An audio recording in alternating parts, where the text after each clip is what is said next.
Bonjour, bienvenue sur le plateau d'ABC Doc. Je suis Frédéric Lyoté, je suis rhumatologue et professeur de rhumatologie à l'hôpital Lariboisière, assistance publique, et à la faculté de médecine Saint-Louis-Lariboisière. Notre sujet aujourd'hui est la goutte, une maladie qui est devenue de plus en plus fréquente, qui est mal connue, mal comprise. Et pour cette tâche, nous avons fait appel à deux invités, le docteur Aline Frazier. Bonjour. Qui est chef de clinique à l'hôpital Lariboisière en rhumatologie, et M. Boulanger, bonjour, qui est un vaillant patient et qui va nous faire part de son expérience, de sa perception de la maladie dont il va guérir. C'est ça la bonne nouvelle. En débutant ce sujet, la goutte, le patient, vous pouvez guérir. Alors, le premier exemple, c'est de demander à M. Boulanger quelle était la manière dont la goutte s'est traduite chez lui. Comment s'est traduite la maladie?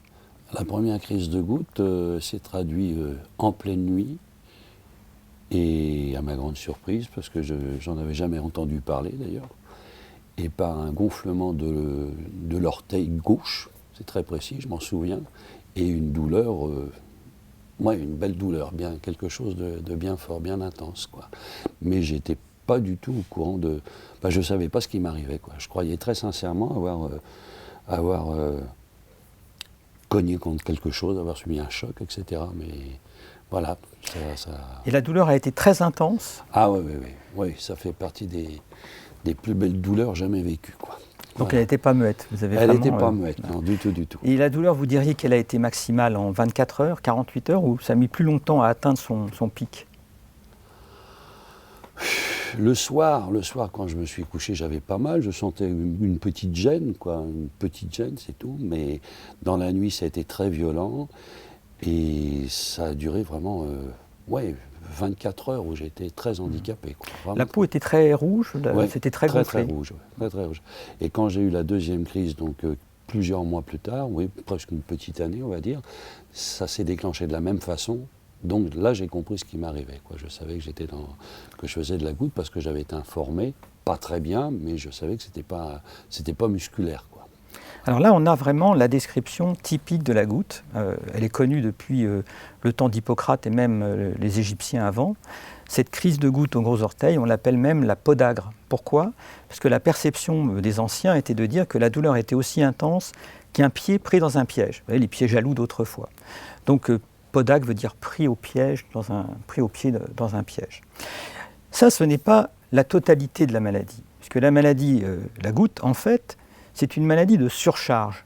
C'est un excès d'acide urique qui s'est accumulé au fil des années, après 10, 20, 30, 40 ans d'excès d'acide urique. Et chez certains patients, l'excès d'acide urique va s'accompagner de la formation de microcristaux. Des petites aiguilles, c'est très parlant, c'est très visuel, des petites aiguilles qui vont s'accumuler dans l'articulation, autour de l'articulation, ou même dans la peau. Et cet excès d'acide urique, à certains moments, ces microcristaux vont se désagréger, être présents dans l'articulation et provoquer cette inflammation. Donc là, c'est un iceberg. On appelle ça, nous, entre nous, le Gutenberg. Pourquoi? Vous avez la partie émergée de l'iceberg, des crises de gouttes, mais les cristaux sont là. Et tant qu'ils sont là, vous pouvez refaire des crises de gouttes. À la longue, d'ailleurs, la maladie va pouvoir dégrader l'os et les articulations. La bonne nouvelle, c'est que si on prend un traitement approprié, dont on reparlera tout à l'heure, eh bien, les cristaux vont se désagréger petit à petit et on va assurer un véritable déstockage de cette accumulation. Avec, en finale, en point d'orgue, la guérison. La guérison au prix d'un traitement, bien sûr. Alors, le mécanisme, maintenant, pourquoi cet excès d'acide urique? En fait, souvent, les patients ont un sentiment de culpabilité. On a toujours les images d'Épinal de M. Pickwick avec sa podagre, un bon vivant, bon amateur de chair, de gibier, de Porto, de champagne, que sais-je. Eh bien non, même s'il est vrai que c'était la maladie des rois, comme on l'a décrit classiquement, et qu'il y a moins de crises de goutte ou de maladies goûteuses pendant les périodes de famine, pendant les guerres par exemple, ça n'est pas l'alimentation qui est le seul mécanisme. C'est un élément parmi d'autres. Le vrai mécanisme, n'est pas de votre faute, c'est un phénomène génétique. Il y a un défaut de génétique qui fait que dans le rein où l'acide urique est filtré, et il va être éliminé après dans les urines, il y a un défaut de fonctionnement. Et l'acide urique, au lieu d'être éliminé, est réabsorbé. D'où une accumulation d'acide urique. Et on a un concept qui est le concept de la baignoire, où vous avez une baignoire d'acide urique, c'est l'organisme avec le stock d'acide urique. La baignoire, il y a 2 robinets, et il y a une bonde, et il y a un siphon. Le défaut génétique dont on parle, qui est complexe, c'est ce siphon qui fait qu'une partie de l'acide urique est réabsorbée dans la baignoire. Le deuxième mécanisme, c'est la bonde, qui est en partie bouchée, obstruée par des cheveux par exemple, nos cheveux. Et effectivement, il y a un défaut d'élimination, d'où une accumulation. Les robinets, il y a 2 robinets. Le robinet des cellules de l'organisme qui vont se dégrader et qui vont former de l'acide urique, on n'y peut rien. Et un robinet qui correspond à l'alimentation, et il y a certains aliments qui sont plus riches que d'autres en purine ou en fructose. Les purines étant un produit de dégradation des cellules, des protéines animales, et le fructose étant un sucre qui va se dégrader tout de suite en acide urique. Donc là, on a 2 types d'aliments, ou de boissons plus exactement, qui doivent être maîtrisées, ou interdites ou maîtrisées. Mais il n'y a pas de régime draconien dans la goutte comme on le reverra avec Aline. Alors, on a là le concept de la goutte, c'est-à-dire une surcharge en acide urique, des cristaux qui vont se former quand le taux d'acide urique dans le sang, on appelle l'uricémie, dépasse 70 mg par litre. Donc ça va monter 80, 90, 100, 110, et chez certains patients, pas tous, il va y avoir la formation de ces microcristaux et les conséquences dont vous nous avez parlé. La bonne nouvelle, c'est que si on arrive à abaisser l'acide urique en dessous de 60, eh bien les cristaux vont fondre et vous allez vous déstocker. Et c'est le traitement que vous prenez qui vous permet tous les jours, jour après jour, de déstocker et de ne plus faire de crise. Donc dans 1 an, 2 ans, vous n'aurez plus de stock d'acide urique, vous n'aurez plus de stock de cristaux d'urate. Et ça, on peut d'ailleurs le montrer en échographie, je crois, Madame Frazier. Tout à fait. L'échographie articulaire est un très bon moyen d'évaluer le stock de cristaux d'urate sur les dépôts cartilagineux dans les articulations et aussi autour des articulations dans ce qu'on appelle les tophus, qui sont des dépôts dans la peau ou sous la peau. Et on peut mesurer ces dépôts, voir leur épaisseur et étudier leur disparition avec le traitement. Et donc on pense que la disparition de ces dépôts s'accompagnera d'une disparition des crises inflammatoires. Alors ces crises inflammatoires, on peut les comparer en termes d'intensité à une boîte d'allumettes. Imaginez que vous ayez plein de cristaux autour de votre articulation du gros orteil gauche, puisqu'on ne fait pas de politique, mais vous nous avez servi ce côté. Quand vous faites une crise, c'est une crise très inflammatoire, puisque c'est une boîte d'allumettes. Le médicament que vous prenez va petit à petit faire disparaître les allumettes. Et donc, si vous faites une crise, elle sera moins intense. Et vous imaginez qu'à un moment, vous aurez vidé la boîte, et vous ne ferez plus de crise. Donc vous serez guéri en ce sens où vous ne ferez plus de crise de goutte. Il y a aussi un autre traitement important dans la goutte qui est connu depuis des dizaines d'années, peut-être plus, c'est la colchicine. Et la colchicine, en fait, c'est un traitement extrêmement efficace de l'inflammation goutteuse. Dès lors où on le prend tout de suite, ça on en reparlera. Et la deuxième chose, c'est que la colchicine, ça prévient les crises en début de traitement. Un peu comme si on mouillait les allumettes. Vous imaginez qu'une allumette mouillée, elle ne s'allume pas.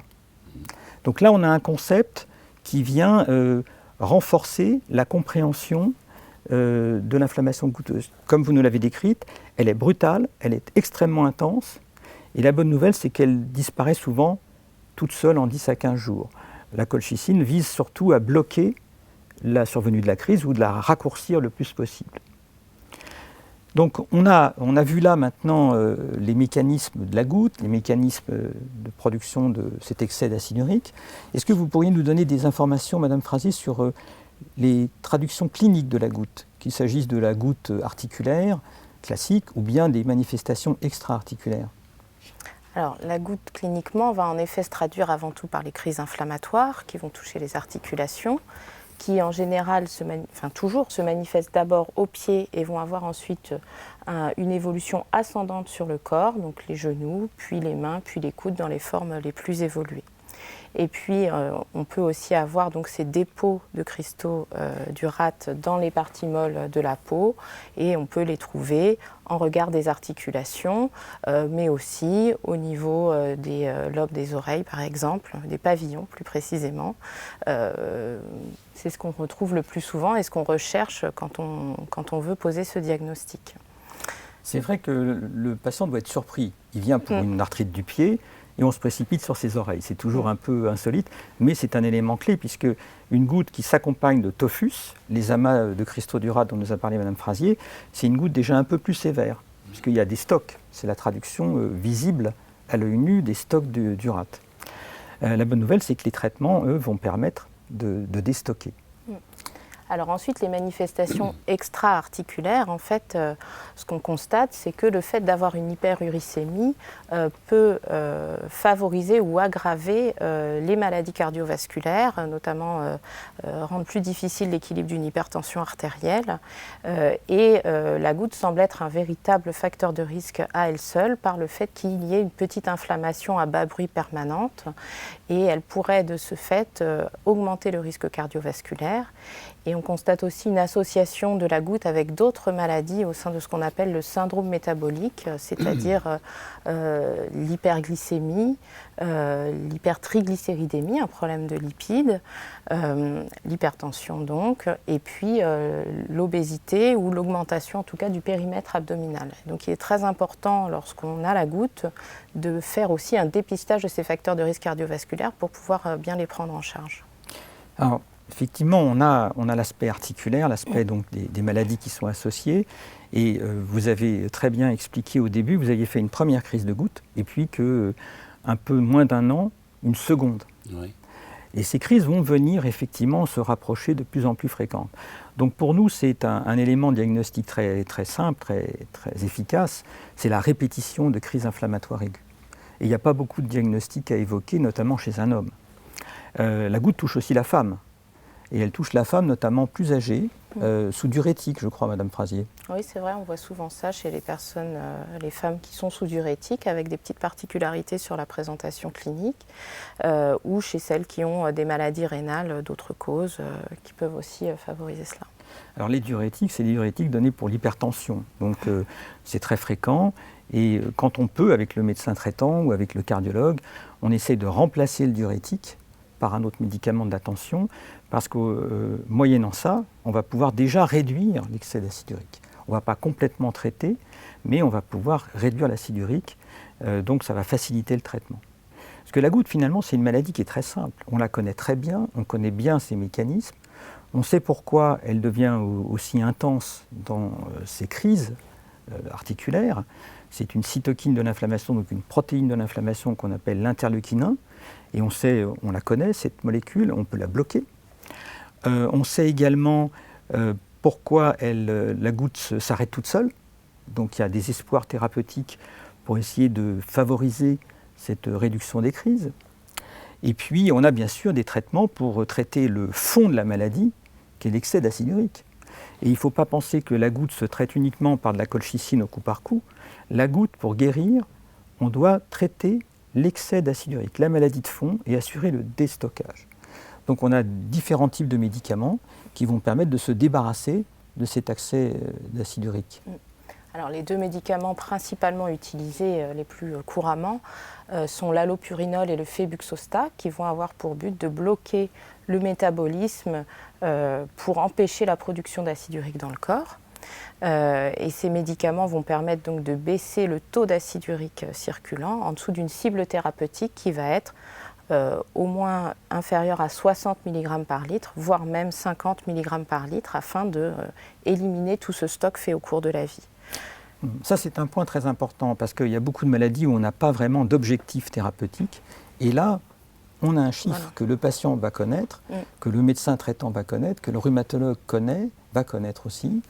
Et quand on est en dessous de la cible, on assure au patient la guérison. Donc on est tous capables de lire le résultat et puis de demander à avoir un traitement qui soit plus adapté à la dose, au résultat. Si vous êtes à 72, 75, vous n'êtes pas à la cible. Si vous êtes à 68, vous n'êtes pas à la cible.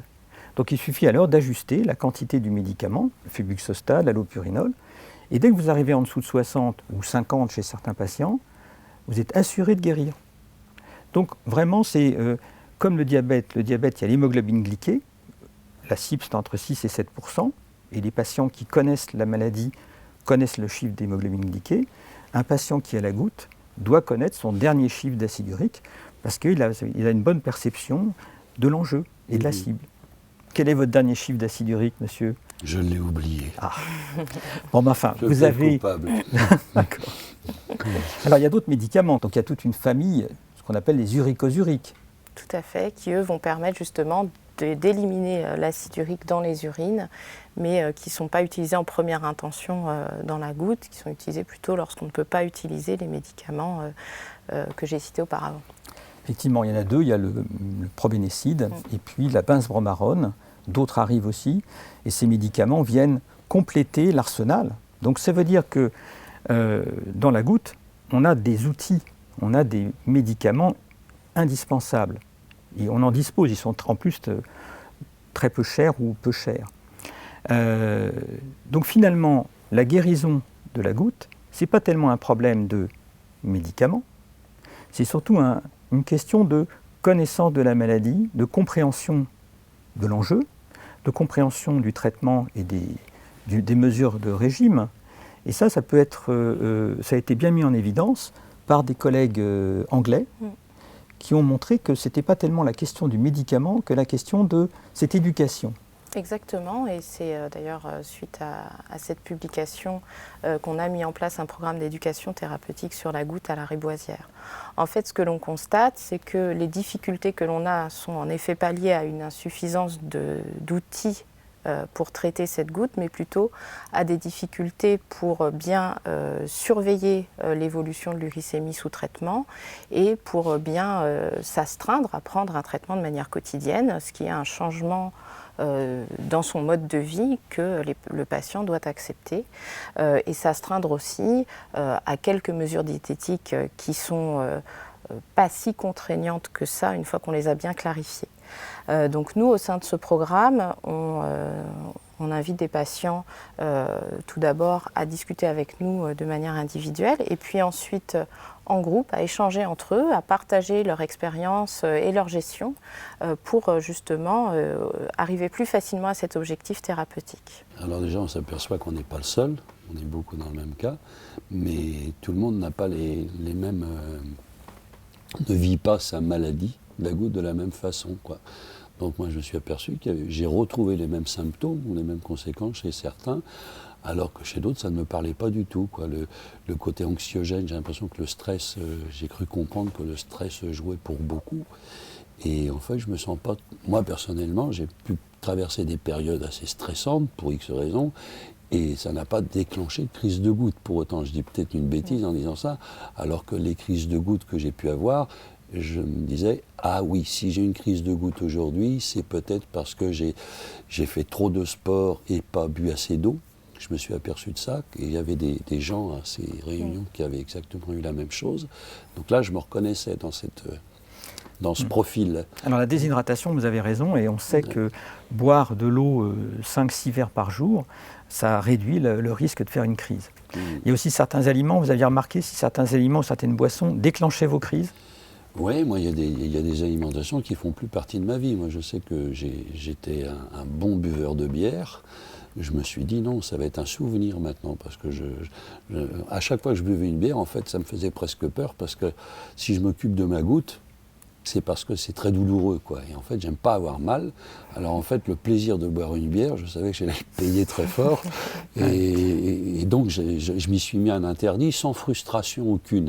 Et il y a des choses qui font plus partie de ma vie du tout sur le plan alimentaire, quoi. Les plateaux de fruits de mer grands comme la table, c'est fini, quoi. Ouais. Mais de temps en temps, il y a des choses comme ça, que la viande rouge, par exemple, je mangeais beaucoup de viande rouge. Maintenant, je m'en offre une de temps en temps, quoi. Elle est très bonne. Donc j'ai changé mes habitudes par rapport à ça. Ouais. Vous avez dit quelque chose d'important, c'est la bière. Donc en fait, on a 3 interdits, la bière, y compris sans alcool, les sodas sucrés comme les colas qui sont riches en fructose, on en a parlé, et puis les alcools durs. Et donc, comme j'ai l'habitude de dire, le pire, c'est le whisky Coca ou le Cuba Libre, parce que là, on est vraiment dans le risque. Donc, en fait, ce sont les vrais interdits. Et après, c'est de réduire les quantités de viande, de fruits de mer, mais il n'y a pas de régime draconien. Il faut augmenter les apports en laitage allégé, parce que ça favorise l'élimination d'acide urique dans les urines. Et puis, on mange de tout, on a une vie, on fait une activité physique pour essayer de perdre une activité de loisir, ne serait-ce que pour perdre un peu de poids, puisque ça va contribuer à contrôler le syndrome métabolique et les risques cardiaques. Et puis, en termes de régime, ce n'est pas très contraignant. Ça n'est pas suffisant, c'est clair. Ça n'interdit pas de boire un peu de vin avec modération, hein, mais il n'y a pas d'interdit majeur, sauf la bière, y compris sans alcool, les sodas sucrés et les alcools durs. Ça, j'ai bien compris, je vous coupe, mais c'est vrai, par exemple, si on va sur Internet, là, on peut se faire peur, parce qu'on y lit tout et son contraire. Absolument, absolument. Alors, on a créé un site Internet qui est fait avec des collègues de Rennes et des collègues de la Riboisière, qui s'appelle crisedegoutte.com, en un mot, crise de goutte, où il y a un site patient et où sont mis à jour régulièrement des informations sur la maladie, les médicaments, moi, je ne parle pas de régime, je parle d'aspect nutritionnel, voilà, hein, un aspect nutritionnel, un contrôle de certains apports alimentaires, mais rien de complexe. En termes de traitement, donc, on a vu l'importance est de commencer l'allopurinol ou le febuxostat à faible dose pour augmenter petit à petit en fonction de la cible. C'est-à-dire qu'on dose l'uricémie assez régulièrement au début, pour être certain d'atteindre la cible de moins 60, en dessous de 60, en dessous de 50, j'ai certains patients. Voilà. Et il est important que les patients soient informés qu'au début de la mise en route de ce traitement, et quand on est en train d'équilibrer l'uricémie, il peut y avoir le déclenchement de crise parfois. Et pour cela, on met en place un traitement qui va diminuer ce risque avec de la colchicine. Et puis si le patient est prévenu, il sait que c'est un temps à passer, mais qu'une fois que le traitement sera équilibré, on aura vraiment géré le problème. Donc il y a parfois à l'introduction du traitement cette phase qui doit être gérée de manière un petit peu plus délicate, mais une fois qu'on est averti et qu'on a pris les mesures de prévention, ça se passe très bien. Et effectivement, cette cible thérapeutique est atteinte, on n'a aucune urgence à abaisser l'acide urique, on va l'abaisser tout doucement, ce qui fait que souvent le febuxostat, on peut l'utiliser à dose fractionnée dans la semaine. L'allopurinol, on peut le fractionner également. Qui va piano va sano, c'est-à-dire qui va doucement va sûrement. Et ça réduit encore le risque de faire une crise de goutte et d'être découragé en disant je ne comprends rien. Au contraire, l'éducation thérapeutique permet d'expliquer aux patients ce prix à payer que représentent des crises en début de traitement, sachant qu'à la fin, il n'y en aura plus. Bien, écoutez, nous vous remercions de votre attention. Je remercie Aline Frasier et M. Boulanger de leur participation. Et donc à une prochaine séance d'ABC Doc sur Campus Santé. Merci.